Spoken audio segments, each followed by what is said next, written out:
Moikka Liisa ja Minna. No hei, Nordic Business Forumista. Päivää.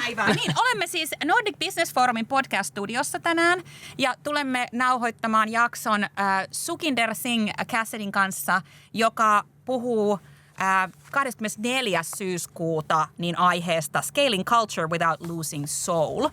Hän on Xeron toimitusjohtaja nykyisin, uusseelantilainen firma, joka vaihtaa miljardeja, mutta sitten hän on niitä, jotka on nähnyt Googlen kasvun. Hän on ollut ensimmäisen 1000 työntekijän joukossa. Sen jälkeen tehnyt myös töitä niin kuin Amazonilla. Sitten hänellä on ollut 4 miljardin exitti, omia yrityksiä ja näin edespäin. Ja sitten hänellä on myös tämmöinen niin kuin yritys, joka on Boardlist-niminen, joka laajentaa sitä, että millaisilla niin kuin profiileilla hallituksiin rekrytään ammattilaisia. Et siis niin kuin aikamoinen powerhouse niin sanotusti. Mutta sitten myös mun mielestä niin kuin tavallaan tosi mielenkiintoinen tausta, että ei ole mikään sellainen suora polku uratykki, vaan on just ollut omaa firmaa hypännyt niin kuin startup-founderiksi ja sitten taas toisaalta ollut niin kuin tekemässä isoissa firmoissa, Googlella, Amazonilla niin edelleen uraa. Että hyvin niin kuin monipuolinen tausta, että ei mikään niin kuin one trick pony. Ei. Ja vielä niin kuin sen lisäksi, niin hän on siis kansalaisuudeltaan kanadalainen, mutta sitten taas hänen vanhempansa ovat intialaisia, jotka ovat muuttaneet Afrikasta Ontarioon, Kanadaan ja sitten vielä siellä molemmat vanhemmat on ollut lääkäreitä, jotka ovat joutuneet niin kuin uudelleen itsensä niin kuin itselle hankkimaan lisenssit ja näin edespäin. Että se ei tausta ole mitenkään semmoinen, että hyvähän ton on puhua ja tulla viisastelemaan, että kaikki on hyvin ja helppoa. Että missään tapauksessa niin ei ole ollut semmoinen tosiaan yksisuuntainen polku. Joo, ja mulle jäi siis mieleen hänen kirjastaan ja oikeastaan niin kuin... Ja kirjan nimi on Choose Possibility. Choose Possibility, joo, ja tämähän on niin kuin tämmöinen myyntimuijan unelmasetti, koska hän kertoi sitä, että kun hän valmistui, tai anteeksi, ei ollut vielä valmistunut, vaan oli vielä opiskelemassa, mutta kun hän opiskeli kuitenkin siis sellaisen joukon kanssa, että ihmiset vain sai työpaikkoja ja erinomaisia sellaisia, ja hän ei kertakaikkisesti löytänyt sitä työpaikkaa. Ja alkoi tietysti niin kuin mieli vähän niin kuin mennä maahan, ja sitten löytyi sellainen, kun hän tietysti vähän niin kuin sisuuntui, niin sellainen paikka, johon hän pääsi tosi pitkälle niin kuin maisteriopiskelijoiden sekaan ikään kuin siihen työhakuprosessiin. No hän ei siihen päässyt, mutta se mitä se osoitti hänelle, että hän on capable.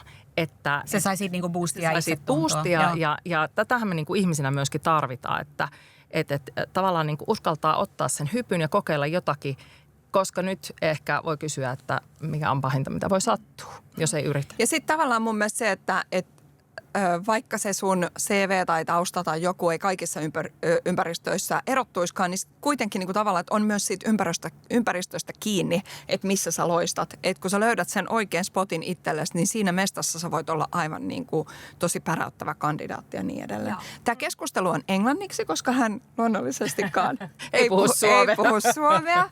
Ja sitten taas...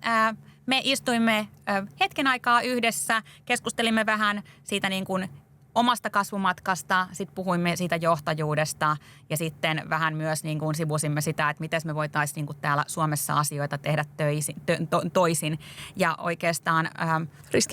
Riskinotosta, joten toivottavasti viihdyt meidän seurassa ja... Enjoy. Niin. Welcome to Lähtijät podcast, Sukhinder. Thank you for having me. Lovely to have you here. So we just heard your talk at the Nordic Business Forum about scaling companies and productively sort of making sure that the companies are future-proof. Mm-hmm. And so there's a lot to sort of go into today. Mm-hmm. However, your background of sort of like working in Silicon Valley, being a sort of a startup founder yourself, and also sort of currently running a multi-billion-dollar company, Xero. The questions that we want to ask are not only from your day-to-day leadership, but also we know that you have created this board list to advance diversity in companies and so forth. So there's many things to talk about. Okay. But if you don't mind, we'd like to also sort of start with a little bit of a personal note as well. And of course, we've done our research and listened to your books and so forth. And you talk about taking risk. You talk about also finding your own kryptonite? What is it that sort of holds you back? And in that conversation, you said that it's always important to know also your personality type and so forth. And you were talking about Myers-Briggs, but you're also talking about Enneagram. Mm-hmm. And we all three also have sort of done some research on that and what we are. It would be nice to know, is that something that you sort of find has been useful to you? Well, first of all, I think over the years I've had multiple personality type questions, so I can never even remember what my initials are on like Myers-Briggs. My son just did Enneagram, and I'm trying to figure out what color I am, because I think I've taken them every one through the years. I think the most important thing is, regardless of what test you use, I think it is important to know what your strengths are and what you're not good at. I just don't know how as a leader you can build a team around you if you don't understand those things, right? I think, first of all, I would say people come for you. If you're a leader, you're recruiting, people come for you. So like what are they signing up for? You know, and I always try and tell people like, hey, I think I know what they're signing up for when they come for me, but I want them to know. And then also, where do you need to be complimented because you're just fundamentally not good at, you know, some set of things. And to have I think a strong performing team, you need it balanced. So I actually don't care what test you use. I think mostly you care that you know. And of course, to the extent you run a team, if you all do the same test, it's helpful because you have a common language. Mm-hmm. But if you don't have the benefit or luxury of doing a test, you can also just say, you can ask people. Like, you don't know what you're good at or not good, ask the people around you. Like, your teachers know, your parents know, you know, the people who've worked with you in the past. Ask them to describe, you know, one or two of your greatest qualities, one or two of the things that they think you struggle with. Ask people you trust, former colleagues. I love the examples that we went straight to the people who would be honest with you. Yes. And not to the team. Yeah, exactly. Yes. And also what you're talking about in your book is that there's this idea that you don't just choose a company, you choose people that you follow and so forth. And it says the same thing is that you also find the people you trust, find the people who help you to grow, I suppose, not in just in your personal sort of development, but also in your career, right? Yes. I mean, I've always wanted to work with people who share my values, but who have very different strengths, because I think they'll make me better. And I think they probably are looking to recruit me for a similar idea, right? That I have something to add value that maybe a company or an organization or a function needs. Equally, sort of just throwing sort of a few sort of those main ideas out there. It said, like, we all three, as we introduced you to you, we become entrepreneurs over the past year or 2 years. And what's also interesting is that you worked as in a salaried position, in a leadership position, but then you've sort of quit and started your own company. But also, while being an entrepreneur, having a feeling again that you want to go back to a company. Yes. So that's another way of sort of like being able to read what you want and need in different stages of your life. There's sort of like Liisa was saying earlier today that she doesn't believe in a career that that ends to a gold watch or anything like that. Yeah. I mean, I think this idea that you need different things at different stages of career and giving yourself license to make different choices, I think, is what you're referring to. And yeah, there have been times in my career where I've been called to I want to be an entrepreneur. I've had the fire in my belly and an idea, and other times where maybe through introspection, certainly when I came back to scale after running my last startup, I decided to go back to StubHub and become a CEO, and then again at Xero. I just realized I just missed it. I just missed scale. I just, I had 5 or 6 years of being an entrepreneur, and an entrepreneur is both the most glorious and most grinding of all jobs. Both are true, and nobody cares more than you, but sometimes the scale at which you operate is maybe not what you have in your head. And so I just missed the scale. And so I think it's okay to give yourself license. I think this idea that people can evolve and their goals can evolve and, and that you may need to seek out something different for your next chapter. Yeah, I'm a big believer in that.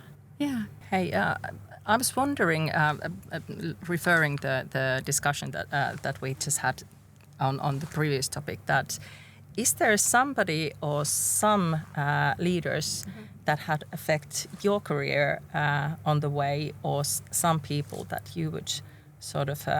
Yeah.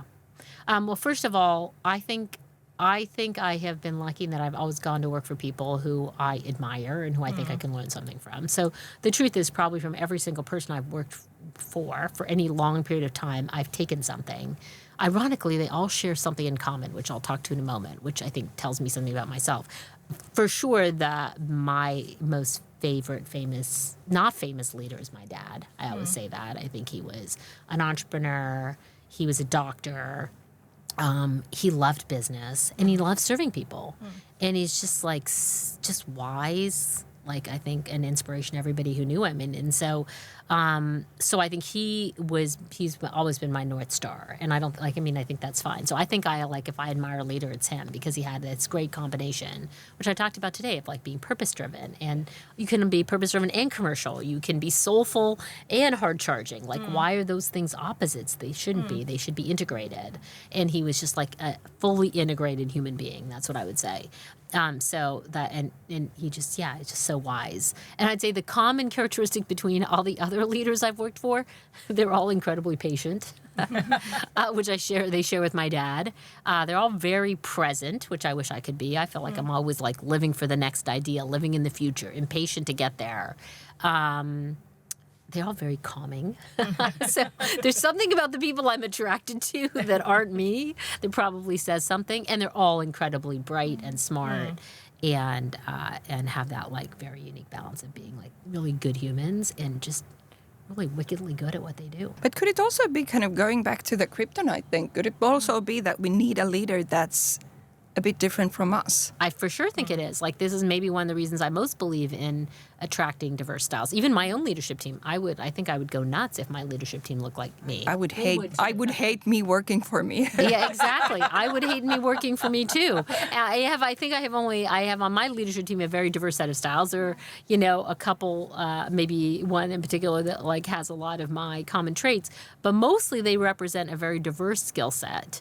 And yes, I think I have learned that because of who I've worked for, and like it's been such a nice balance. Even the current chair at Xero, David Thodey, is lovely. Like, he is just a lovely, smart, highly capable, highly competent leader who kind of just gets mad respect from everybody who meets him. He's so nice, and he's just so good.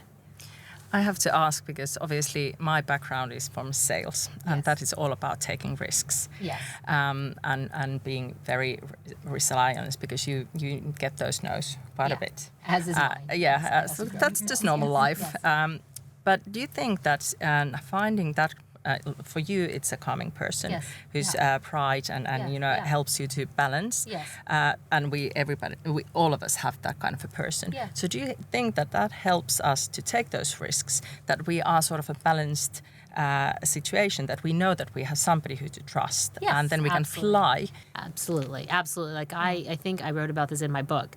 I think I'll say, like, don't give me too many accolades for taking risk because, quite frankly, I grew up in a very secure environment, secure in who I am, financially secure. Does that make sense? Like, these things are important. Like, you can, like I said, it's like nobody should cry me a river. It's not like I have a big adversity story. But, of course, I want to help people understand that, like, you, too, probably have a lot of security in your life. So take that little risk. You have more security than you think. If you have people who love you, if you have people who will be there if the chips fall the wrong way, if you have people to give you good advice, then you do have security, right? Even when you take risks. So yes, I absolutely believe that should enable more of us to take risks more often.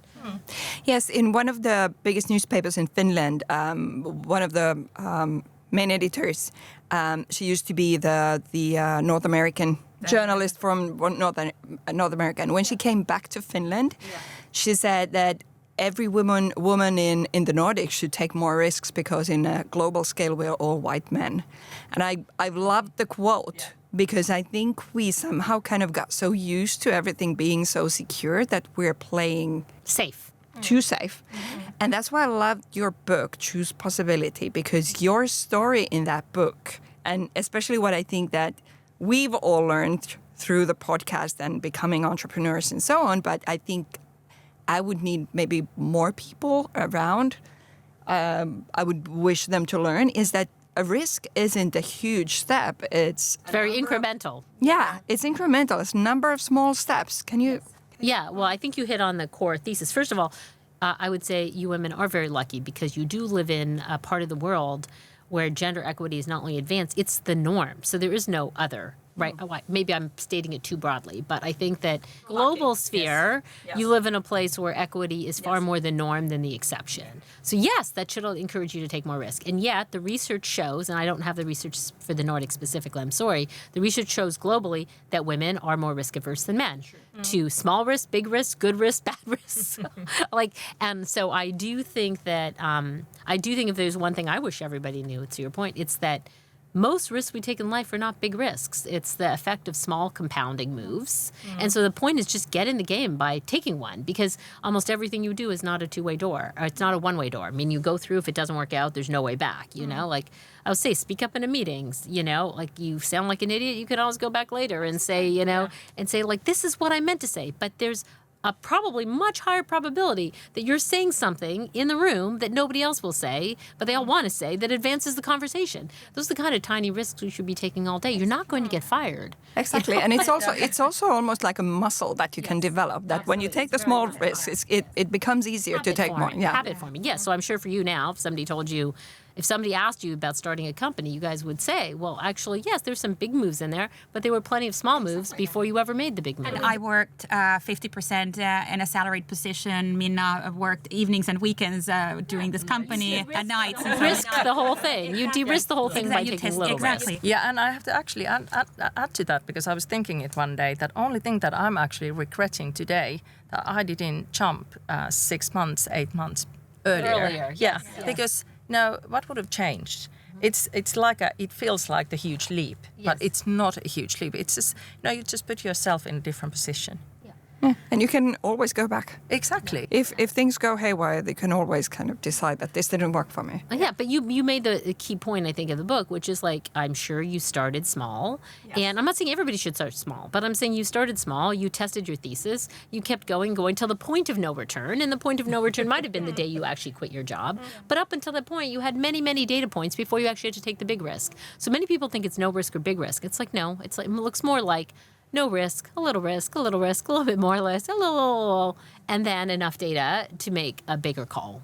I love how we've sort of progressed really naturally from sort of personal growth story and then talking about leadership within a company, and then sort of scaling up that part that you're well known for and you were talking about on the stage. Is there, like, if we're talking about risk averseness, we Finns, I think, as a nation, are fairly risk averse. And one data point is that from 2009 to this day, our GDP has grown 1.1%. So basically, not at all. So not at all. Exactly. Yeah, not in real terms, not at all. Post Nokia, we've done nothing. So it's basically we've been in decline, really.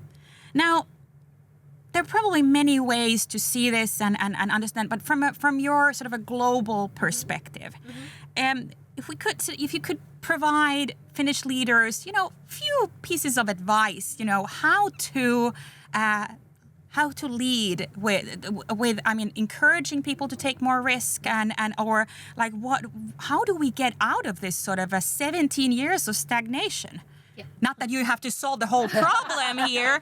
We have an economy. Can you please help us? We can send to our government. In 30 minutes. But it's more looking at perhaps the sort of individual behaviors that could sort of collectively create something better. Or create something that's more growth oriented. Well, first of all, I think one of the things I really believe is if you don't know how to do it, get proximate to people who do. So, long before I ever became an entrepreneur, I made the decision to move to Silicon Valley, and wish I could tell you that it was all about predicting the growth of the internet. In truth, it was like, I love the weather. I wanted to start a company. I didn't know how. I had no idea. My father always told me to be an entrepreneur. He ran his own small business as a medical practice, and I just didn't know how. So, I picked up and moved for the weather and some notion, and I ended up in a startup. And then I was just proximate to so many people who are doing it. So I think part of the challenge for people wanting to start a business, or to jumpstart or take a risk is like they feel very alone. So I think you want to get proximate to the thing you don't know. Yeah. So let's say you are thinking about starting a business. Maybe you can find an incubator. Maybe you can find, there are many communities of people who are all building startups or even thinking about it. Maybe it's the equivalent of Y Combinator here. So look, I'd say one thing that an individual doesn't control is whether those communities exist. If not, can you start one? Certainly I live in a part of the world where those communities are like everywhere, right? But I also come from Canada, which is not as known to be as risk-taking as the US, but even Canada has those communities. So I do believe that you can find communities of people who are like-minded, who are maybe all cooking up something similar, or you can go work in a startup and just understand it before you ever start one yourself. So I think this idea of proximity, I believe in quite a bit, because I think that most people just are like, where do I start? And I'm like, just get proximate, like read a book, go to a conference like the Nordic Business Forum, maybe take a flight and go visit Silicon Valley. Whatever it is that will get your ideas humming, it usually starts with being with people whose ideas are already humming. So it's up to us pretty much to sort of start creating it, all of us here. Because, there is a certain sort of a Slavic melancholy in the Finnish spirit. So it's sort of like the idea that, let's not even try, because then at least you won't fail because you haven't tried. Yeah, I know. It's true. Like, you do need some of that trying. And then, of course, I know I am not here to... Finland does many things well, so I'm the last person to comment on other countries. But what I would say is what is true is that Canada had a R&D credit that encouraged people. It also had the University of Waterloo. You find these communities often in universities, as you know, where there's a lot of young, bright minds. Yes. So what can be done at the university level to sort of inculcate these communities? What can be done, I would say, at the government level to incent these communities? Is there tax credits? Yeah. These are the types of things you need. And then obviously as you get to technology, then there's technology tax credits. Then there's venture capital. There are these systems form, right? But they often start with communities, and then they are kind of juiced by, I think, government incentives and then the support of R&D, and, those are some of the systemic things that need to happen. Yeah, I actually been thinking about the situation in Finland, that because it's a bit about the risk-taking part, that because everything is so well. Yeah, everything's so good. Yeah, so what's the impetus to change? Yeah, exactly. That we sort of... I think there is a research that if person earns a certain amount of money, after a certain amount, it's not that they sort of require more. The lifestyle doesn't change that much. Yes. And it's a bit the same that I think things are so well that you don't, it's just like that, well, if I don't try, then I don't fail and I can keep what I have. Yes. As in many other countries, the situation is totally different. You really own your own luck. Yeah, and you own your own destiny. And in some ways, look, again, this is probably too short a time to talk about all of these cultural differences between countries in which we all grew up or exist. But it is true that, you do have an incredible lifestyle here. So maybe it's the fear of loss versus the opportunity for gain. But as you know, often it's also about your peer set. Like, Finland compares itself to Finland, okay. But if you compare yourself to Sweden or to, right, Sweden's a good comparison for a company like Spotify. It's very painful. Right. No, but this is, so it depends what pond you want to fish in, right? And so I can't tell people what pond to fish in, but I'm saying if you look beyond your pond, you're going to find ponds in which, or bigger lakes where you need to. Absolutely.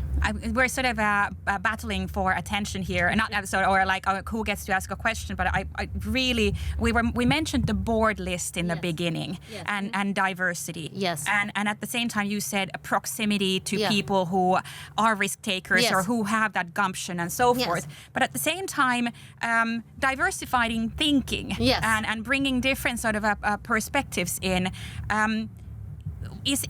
Could you? We have very few minutes left, but at the same time, could you sort of share a little bit more? It's like why did you create the board list, and what are your thoughts on the benefits of more diverse thinking in leadership teams and also higher up in a board level? Even? Yeah, sure. Well, first let's link all these concepts. So if you want to be a risk taker but you don't know how, I'm saying yes, flow towards someone who has the thing you don't have. Right? This is where we started. So I think that while we all find comfort in homogeneity, like we want people exactly like us, you're not going to learn the new thing by being right beside the person who acts and looks like you do, right? So thus I said, get yourself proximate to the thing you don't know, just to understand it, feel it, get excited about it. I think if you kind of extrapolate all the way out to the boardroom, I think one of the things that's absolutely true is boardrooms have been and continue to build by people who refer their first order networks, right? You know this. And so they end up having sort of, I think historically one would call it a boys club, you know, in the boardroom. Now, many countries, including countries in Europe, created gender equity programs for the boardroom long ago. And so you have boardrooms that are changing because they were forced to change. Slowly and not, basically not fast, nearly fast enough. Not nearly fast enough. And I created the board list because we had no such thing. But I felt like there are many people who say, oh, there's not enough qualified women. And I'm like, well, that's just bollocks. That's not true. Or qualified diverse people. And so we kind of crowdsourced them. We crowdsourced them and said, look, you may not know this person, but through third and fourth order recommendations, here's a platform where, you know, we grew to about 40,000 recommended candidates before we sold.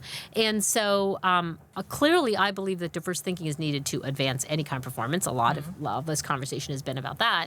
But to find that person, they may not be in your known network. So you want to create platforms which, you know, help you kind of find that person, even if they're not in your known network.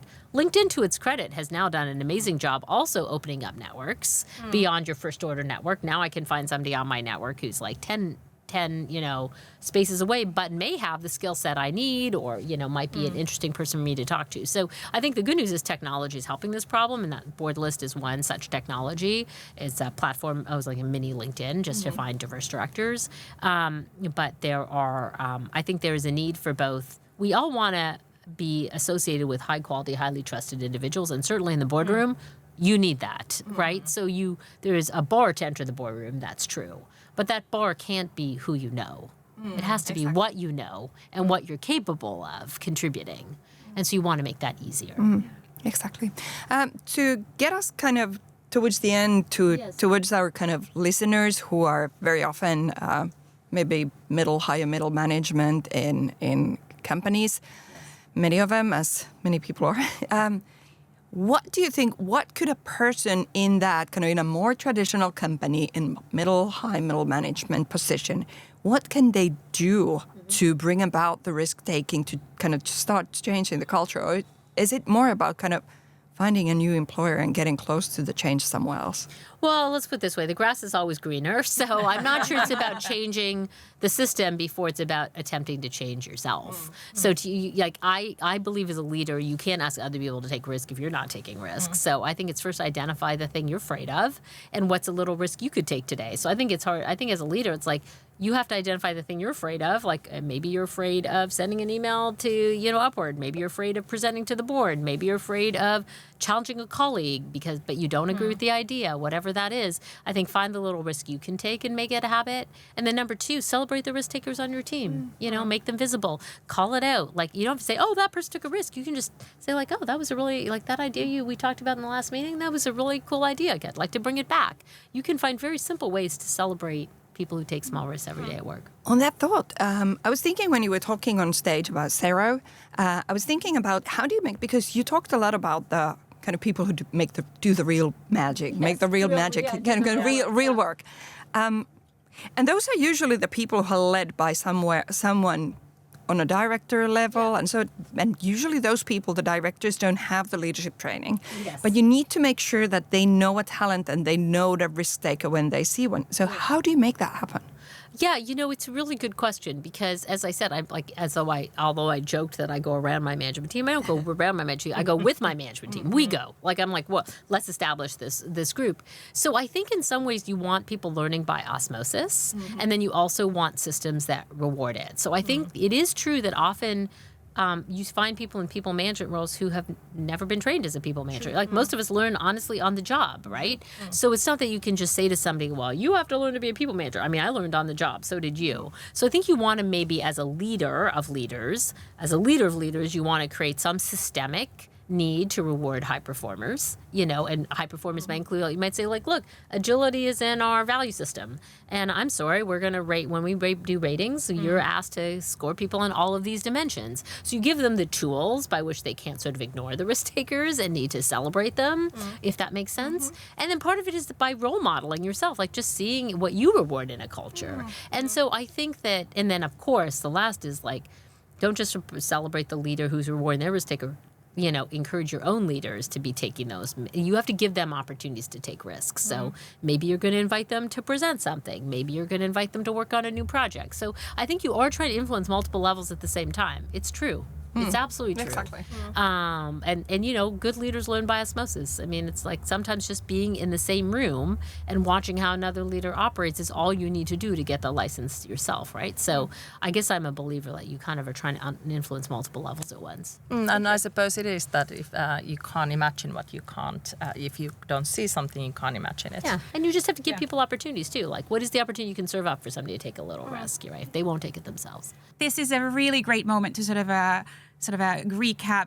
Basically, everything that you've been talking about here, how it can be taken is that find yourself people who complement your skill set, find the people who lift you up, who inspire you. It's about also learning, good leaders learn through osmosis, expose yourself and your thoughts to other people's thinking and behavior, and go from there and be kind of lenient and kind to yourself, that, take risks and it doesn't always work out. Dust yourself up and But I will try tell again. you, when you take a risk that doesn't work out and other people see it, it gives them license to take a risk. This is what people forget. Like, I am quite comfortable as a CEO being imperfect. I gave an example on stage, like I just did a recent all hands where I got carried away and I swore a couple times, and I got feedback later on that like a couple employees didn't appreciate. So I just got on Slack and I was like, I'm sorry. Like, my passion got away from me. I'm like, those of you who know me know I liberally swear in private, which I do. And I don't apologize for it. But in public, I actually try not to swear. And so it's like, so I'm really sorry. If I offended you, I'm sorry. Like, but I'd rather that the example they see is like, I don't think the bar is perfect. I don't think the bar is perfect for me, and I don't expect the bar to be perfect for you. And so I do want to make people feel comfortable, like taking risk and having things not work out, saying something improperly, making an error. It's okay. Like, the world doesn't collapse.